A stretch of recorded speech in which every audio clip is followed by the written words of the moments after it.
శివుని చెంతకు చేరుకున్నది.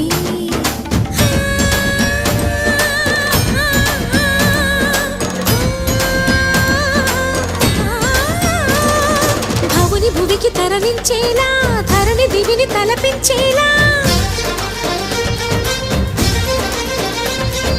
రసతరంగిణి లీల ఎదిని నృత్యరతుని చేయగలిగే వేళ.